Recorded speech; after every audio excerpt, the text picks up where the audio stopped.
পুরো এপিসোড দেখতে জি5 অ্যাপ এখনই ডাউনলোড করুন। সীতামা দিদি, এত রেগে থেকো না গো। নতুন জামাইবাবু তো ক্ষমা চেয়েছেন, নিজের ভুলটা বুঝতেও পেরেছেন, এবার ছেড়ে। হ্যাঁ না, তোমার দাদা ভাই তো আসেননি এখনো, বোধহয় কোনো কাজে আটকা পড়ে গেছেন জানো তো।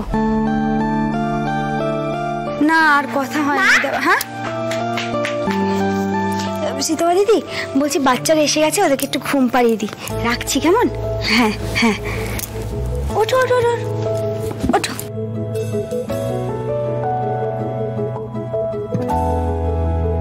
বাবাই তো এখনো কেন এলো না রে মিষ্টিমা? ও মা, তোর বাবা তো কত বড় কাজ করেন বল, বলিস না। পুলিশদের কি ফেরার সময় আছে? নিশ্চয়ই কোনো কাজে আটকে গেছেন, তোর দাদাকে জিজ্ঞাসা কর। কিন্তু কাল রাতে তো বাবাই বলেছিল গল্প শোনাবে, মা শোনাবে স্টোরি।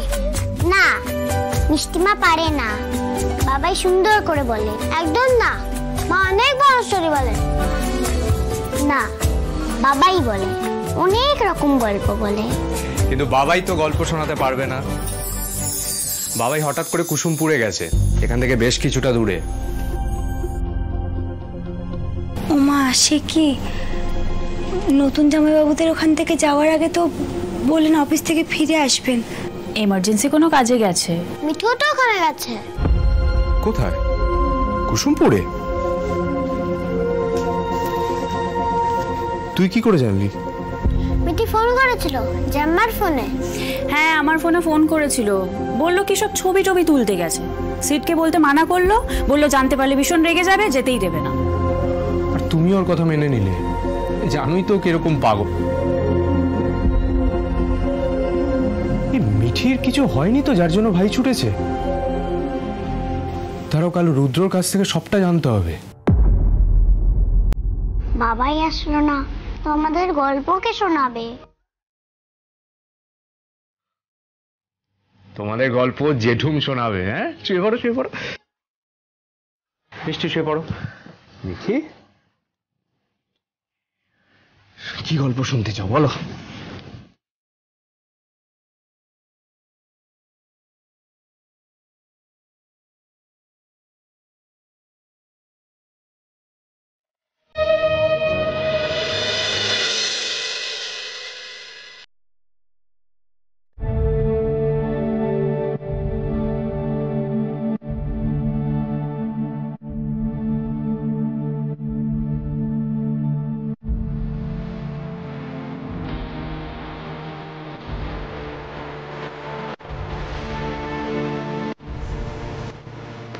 মিঠাই, কি নিয়ে এত বদট তুমি? মানে কি নিয়ে এত দুশ্চিন্তা হচ্ছে?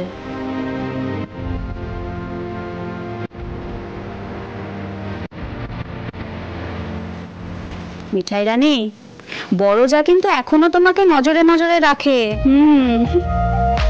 আচ্ছা শোনো, এই যে মিষ্টির বাবাইয়ের সাথে তুমি নতুন করে একটা সম্পর্কে জড়িয়ে পড়েছো বলে তোমার ভেতর ভেতর একটা ভয় দ্বিধা কাজ করছে, তাই তো? বড়জাকে বলো টেল টেল টেল।